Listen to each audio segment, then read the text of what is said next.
CSN study में आप सभी का स्वागत है। तो कैसे हैं आप लोग? आशा करते हैं कि अच्छा होंगे। तो आज के वीडियो में हम लोग क्लास 12 के हिंदी के क्लास 12 की हिंदी के हिंदी कोर के इम्पोर्टेंट एमसीक्यू क्वेश्चन इस वीडियो में करेंगे, ठीक है, जो कि वेरी इम्पोर्टेंट है। एक एक प्रश्नों को करते चलिए देखते हैं एक एक प्रश्नों को और साथ में एक एक उत्तर को भी देखते हैं। जैसे कि पहला प्रश्न यहाँ पर है कि चार्ली, यहाँ पर है पहला प्रश्न क्या है कि चार्ली चैपलिन यानी हम सब किसकी रचना है? तो चार्ली चैपलिन की रचना किसने की है? विष्णु खरे ने, ठीक है, विष्णु खरे ने।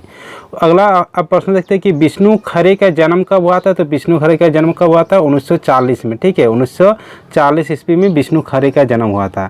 अगला प्रश्न है कि विष्णु खरे का जन्म कहाँ हुआ था? तो विष्णु खरे का जन्म कहाँ हुआ था? छिंदवाड़ा में, जो कि मध्य प्रदेश में है। अगला है कि पिछली बाकी किसके द्वारा रचित कविता है? तो पिछला बाकी भी विष्णु खरे के द्वारा ही लिखा गया था, ठीक है। अगला प्रश्न यहाँ पर देखते हैं। अगला प्रश्न है कि खुद अपनी आँखों से किस प्रकार की रचना है? तो खुद अपने आँखों से रचना एक कविता संग्रह है। क्या है? एक कविता संग्रह है, ठीक है। अगला प्रश्न यहाँ पर है, अगला प्रश्न क्या है कि आलोचना की पहली किताब कैसी पुस्तक है? तो आलोचना की पहली किताब एक आलोचनात्मक पुस्तक है। क्या है? आलोचनात्मक पुस्तक, ठीक है। अगला है विष्णु खरे द्वारा रचित जो कि कालेवाला किस देश के राष्ट्र काव्यों का हिंदी अनुवाद है? तो फिनलैंड का हिंदी अनुवाद है जो कालेवाला है। हालांकि विष्णु खरे द्वारा रचित सिने आलोचना का क्या नाम है? तो सिने आलोचना का नाम क्या है? सिनेमा पढ़ने के तरीके। क्या है? सिनेमा पढ़ने के तरीके। अगला है कालेवाले का लिए विष्णु खरे को दिए गए फिनलैंड के राष्ट्रीय सम्मान का क्या नाम था? तो जो कि विष्णु खरे ने कालेवाला कविता लिखा है, उसके लिए विष्णु खरे को कौन सा पुरस्कार दिया गया है? कौन सा सम्मान दिया गया है फिनलैंड के द्वारा? तो knight of the order of the white rose दिया गया है। किसको? विष्णु खरे को, ठीक है। अगला है विष्णु खरे प्राय किस प्रकार की रचना के लिए जाने जाते हैं? तो आलोचनात्मक रचना के लिए जाने जाते हैं विष्णु खरे। हालांकि विष्णु खरे ने अपने विदेश प्रवास के दौरान 1971-73 में किस प्रतिष्ठित फिल्म क्लब की सदस्यता प्राप्त की? तो विष्णु खरे ने 1971-73 ईस्वी में प्राग चेकोस्लोवाकिया मतलब इसके क्लब की सदस्यता प्राप्त की, ठीक है। अगला है चार्ली चैपलिन की लोकप्रियता किस वर्ग के लोगों में थी? तो हर वर्ग में, जैसे सभी उम्र के दर्शकों में, ठीक है। अगला है कि चार्ली चैपलिन की लोकप्रियता का मुख्य कारण क्या था? तो चार्ली चैपलिन की अपनी छवि दिखाई देना यही इसका चार्ली चैपलिन की लोकप्रियता का कारण था। अगला है चार्ली चैपलिन की पहली फिल्म कौन सी थी? तो चार्ली चैपलिन की पहली फिल्म थी मेकिंग ए लिविंग। क्या था? मेकिंग ए लिविंग, ठीक है। अगला है कि किस फिल्म के एक दृश्य में चार्ली चैपलिन ने अनोखे तरीके से घड़ी सुधारने का दृश्य क्या है? तो कौन सा फिल्म था वो? मॉडर्न टाइम्स, जो कि 1936 में आया था, ठीक है। अगला है कि चार्ली चैपलिन की फिल्म किस प्रकार की होती है? तो भावनाओं पर टिकी हुई थी। चार्ली चैपलिन के द्वारा जो भी फिल्म लाई जाती थी वो किस पर टिकी होती थी? भावनाओं पर टिकी हुई थी, ठीक है। अगला है कि चार्ली चैपलिन किस प्रकार खानाबदोशों से जुड़े हुए थे? तो अपनी नानी की तरफ से। किसके तरफ से? अपनी नानी की तरफ से, ठीक है। अगला है चार्ली चैपलिन ने किस प्रकार की व्यवस्था को तोड़ा? तो दर्शकों की वर्ग तथा वर्ण व्यवस्था को किसने तोड़ा? चार्ली चैपलिन ने, ठीक है। अगला है चार्ली चैपलिन की माँ किस दर्जे की अभिनेत्री थी? तो दूसरे वर्ग की, ठीक है। अगला है यहाँ पर चार्ली चैपलिन के पिता किस वंश से थे? तो यहूदी वंश के थे। अगला प्रश्न है कि चार्ली चैपलिन का चरित्र किस प्रकार का था? तो बाहरी एवं घुमंतु, यानी बहुत घुमंतु थे। अगला है कि चार्ली चैपलिन की सबसे प्रिय छवि कौन सी है? तो सबसे प्रिय छवि चार्ली चैपलिन की क्या थी? ट्रैम्प। क्या था? ट्रैम्प। अगला है कि मेल ऑटोगिर और जेम्स एजी का संबंध डैश से, किससे संबंध है? फिल्म समीक्षाओं से, ठीक है। अगला प्रश्न है कि स्वयं को मुसीबत में डाल लेना किस कलाकार की अनुभूति कराता है? तो चार्ली चैपलिन की, ठीक है। अगला प्रश्न है चार्ली चैपलिन की बचपन की कितनी घटनाओं से उन पर स्थायी प्रभाव पड़ा? तो 2 घटना पर उन पर स्थायी मतलब पड़ा, ठीक है। अगला कि चार्ली चैपलिन जब बचपन में बीमार थे तब उनकी माँ ने किसकी जीवनी पढ़कर सुनाई थी? चार्ली चैपलिन को उसकी माँ ने किसकी जीवनी सुनाई थी? ईसा मसीह की, ठीक है। किस भाषा में? बाइबिल से, ठीक है। अगला है कि कहानी में किस प्रकरण तक आते आते चार्ली और उनकी माँ दोनों रोने लगते? तो ईसा की सूली पर चढ़ने तक, ठीक है। तो चार्ली चैपलिन और उनकी माँ दोनों रोने लगती, ठीक है। अगला प्रश्न है कि चार्ली के घर के निकट कसाई खाने से कौन सा जानवर यहाँ पर है भाग निकला था, तो कौन सा जानवर भाग निकला था? एक भेड़ भाग चुका था, एक भेड़ भाग चुका था। ठीक है, अगला प्रश्न है कि यहाँ पर कि विष्णु खरे के अनुसार भारतीय कला एवं सौंदर्य शास्त्रों में किन प्रकार का रस सिद्धांत नहीं मिलता है? तो कोरोना का हास्य में बदल जाना, ये नहीं मिलता है। हालांकि रामायण एवं महाभारत में जो हास्य वो डैश से प्रेरित है, तो किससे प्रेरित है? पर संताप से। ठीक है, पर संताप से।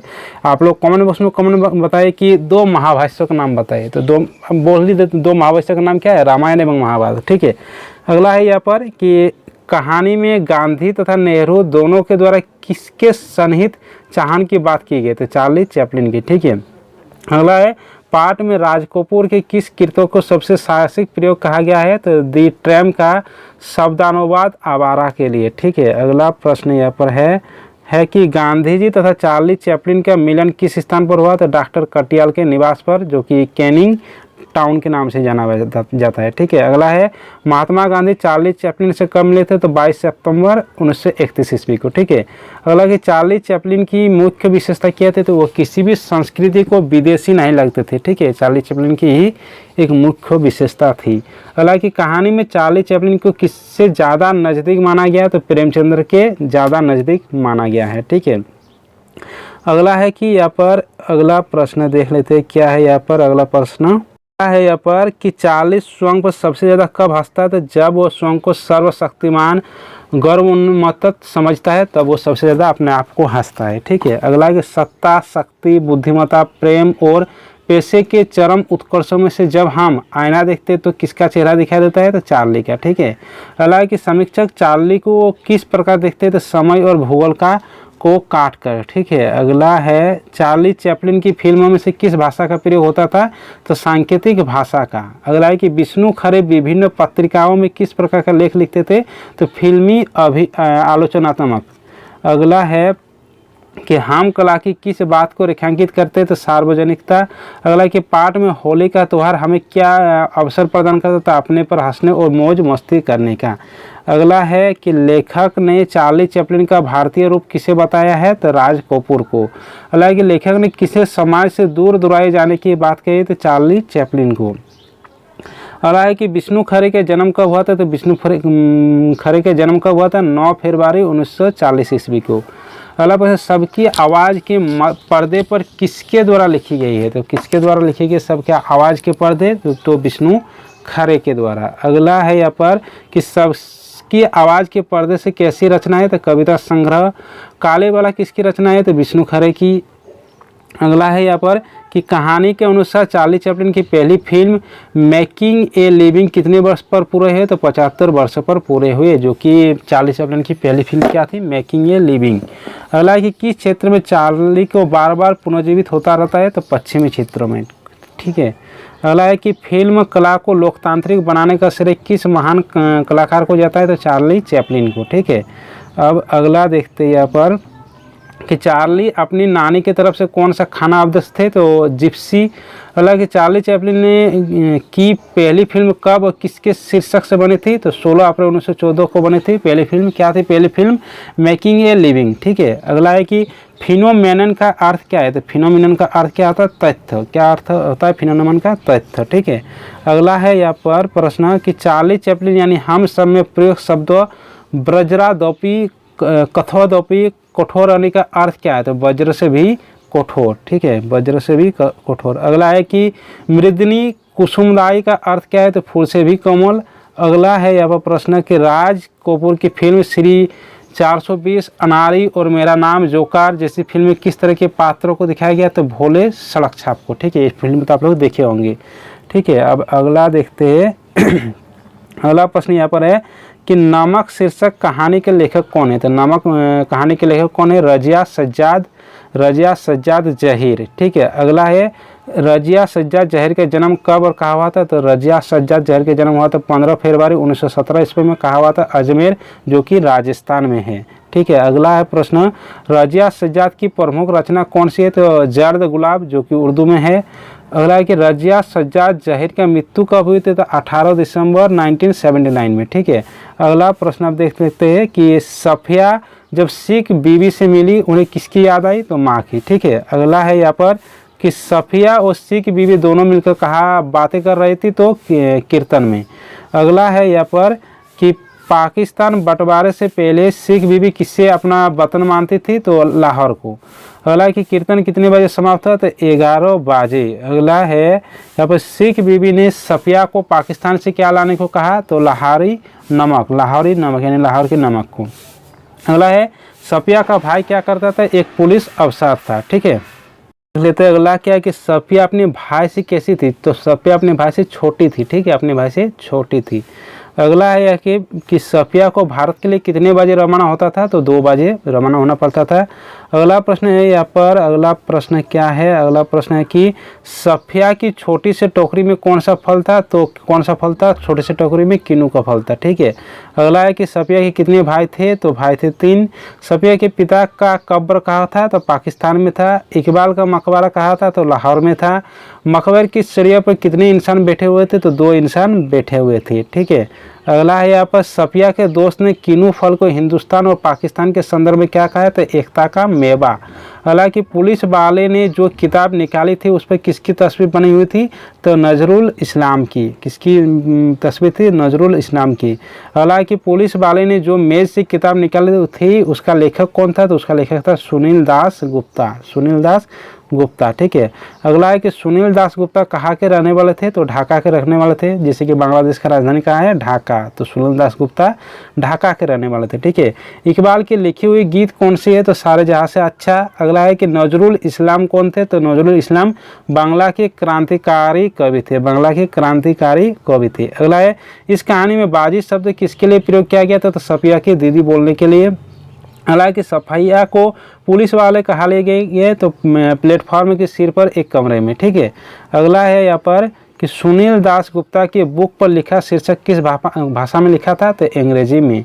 सफिया कहाँ की रहने वाली थी तो लखनऊ की रहने वाली थी सफिया। अगला है यहाँ पर कि पुलिस वाले ने सफिया के पीने के लिए क्या मंगवाया तो चाय, क्या मंगाया चाय। ठीक है, अगला यहाँ पर है प्रश्न की शिरीष के फूल कहानी के लेखक कौन है तो शिरीष के फूल कहानी के लेखक है हजारी प्रसाद द्विवेदी। ठीक है, हजारी प्रसाद द्विवेदी का जन्म कहाँ और कब हुआ था तो हजारी प्रसाद द्विवेदी का जन्म हुआ था छपरा में, और छपरा यानी बलिया के उत्तर प्रदेश में। और कब हुआ था 1907 ईस्वी में। ठीक है, अगला प्रश्न यहाँ पर है, प्रश्न क्या है कि हजारी प्रसाद द्विवेदी को कौन पुरस्कार मिला था तो साहित्य अकादमी। ठीक है, कौन सा पुरस्कार मिला था साहित्य अकादमी, जो कि भारत सरकार द्वारा पद्म भूषण लखनऊ विश्वविद्यालय द्वारा प्रदान किया गया था। ठीक है, अगला यहाँ पर प्रश्न है कि भारत सरकार में उन्हें पद्म भूषण से कब विभूषित किया गया था, मतलब किसको, हजारी प्रसाद द्विवेदी को कब पद्म भूषण से विभूषित किया गया था 1997 ईस्वी में। ठीक है, अगला है कि द्विवेदी जी के निबंध को कितने भागों में बांटा जा सकता है तो 2 भागों में, एक भाग है विचारात्मक और दूसरा भाग है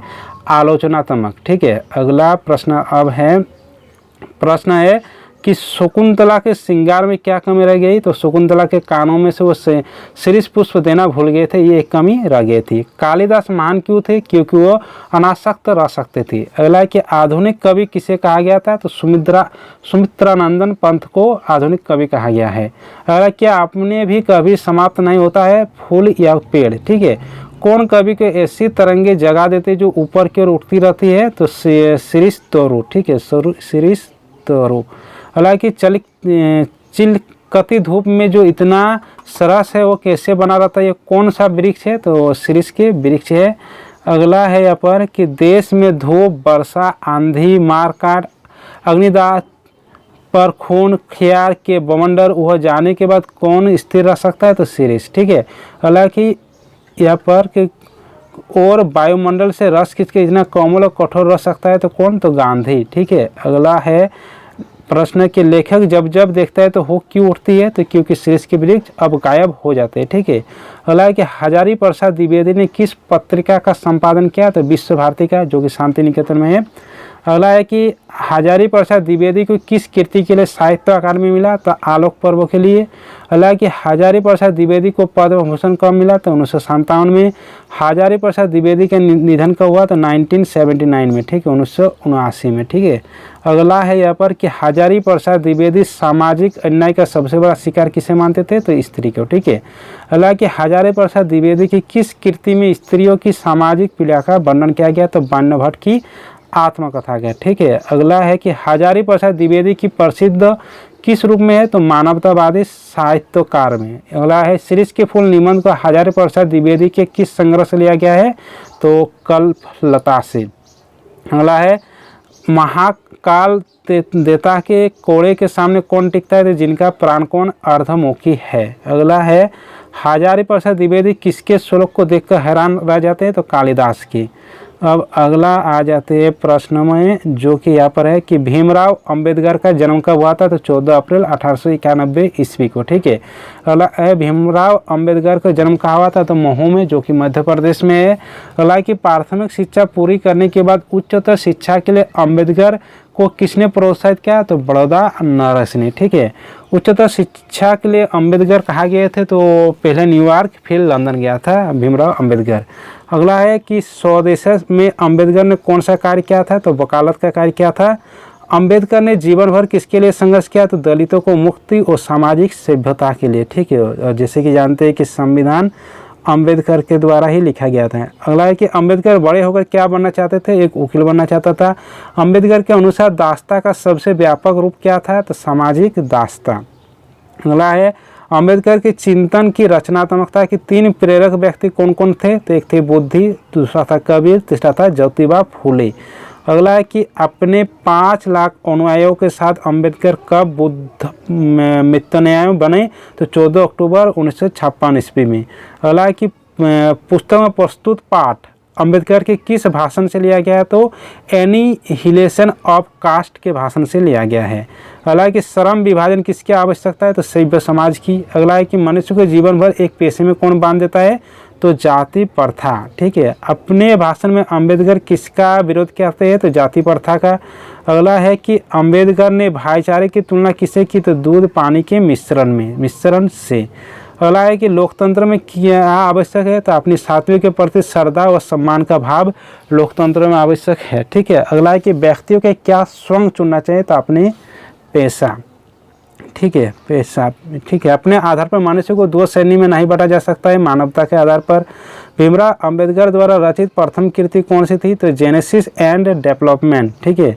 अगला प्रश्न है यहाँ पर कि अंबेडकर के अनुसार कौन सा 3 तत्व समाज में अनिवार्य रूप से होना चाहिए, तो 3 तत्व क्या क्या होना चाहिए अंबेडकर के अनुसार, समानता होना चाहिए, स्वतंत्रता होना चाहिए और बंधुत्व होना चाहिए, ठीक है, भीमराव अंबेडकर के अनुसार, ठीक है। तो ये रहा आप लोगों का हिंदी का इंपॉर्टेंट ऑब्जेक्टिव MCQ क्वेश्चन का कंप्लीट वीडियो, ठीक है। तो चलिए सभी दोस्तों के साथ इस वीडियो को शेयर कर दीजिए, वीडियो को लाइक कर दीजिए। इस चैनल पर कोई नया है तो चैनल को सब्सक्राइब कर दीजिए, साथ में बेल आइकन को दबा दीजिए। चलिए मिलते हैं अगले वीडियो के साथ।